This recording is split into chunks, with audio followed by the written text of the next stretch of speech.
आज का सवाल है, पहला सवाल, the overall ability of the host to fight the disease causing organism conferred by immune system is called. क्या कहलाएगा? ऑप्शन है एलर्जी, ऑटो इम्यूनिटी, इम्यूनिटी या बोथ 2 and 3। तो क्या लग रहा है? तो हाँ, इसका राइट आंसर है इम्यूनिटी। इसके बाद हम लोग अगले सवाल पे चलते हैं। Which of the following option probably define innate immunity. Innate immunity कौन सा ऑप्शन बता रहा है? तो पहला ऑप्शन दिया हुआ है immunity that is pathogen specific, pathogen specific होनी चाहिए। दूसरा immunity that is produce by artificial method, artificial method के थ्रू होनी चाहिए।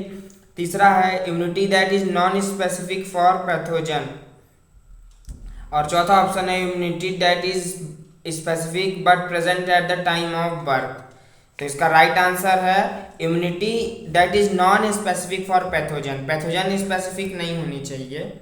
इसके बाद अगला सवाल है एन एंटीबॉडी इज, एंटीबॉडी क्या होती है? तो पहला molecule that specifically inactivates an antigen. उसके बाद दूसरा ऑप्शन दिया हुआ है WBC विच इन्वेडेड बैक्टीरिया। तीसरा ऑप्शन दिया हुआ है secretion of mammalian RBC and चौथा ऑप्शन दिया हुआ है कंपोनेंट ऑफ ब्लड।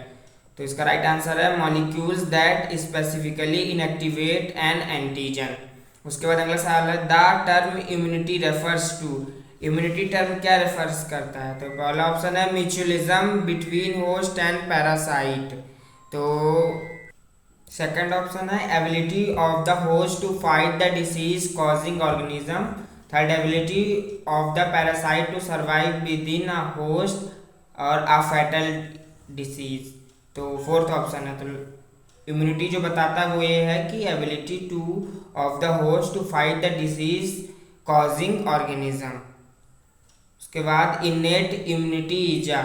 तो इनेट इम्यूनिटी कैसी है? इनेट स्पेसिफिक है, मतलब किस टाइप का डिफेंस मैकेनिज्म है? तो स्पेसिफिक, नॉन स्पेसिफिक, कॉन्जेनाइटल या बोथ 2 and 3।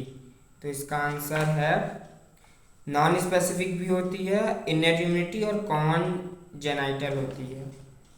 तो आज का आखिरी सवाल, blood circulation was discovered by William Harvey, Hippocrates, Karl Landsteiner या लैंडस्टीनर टू वीनर। तो इसका राइट आंसर है विलियम हार्वे।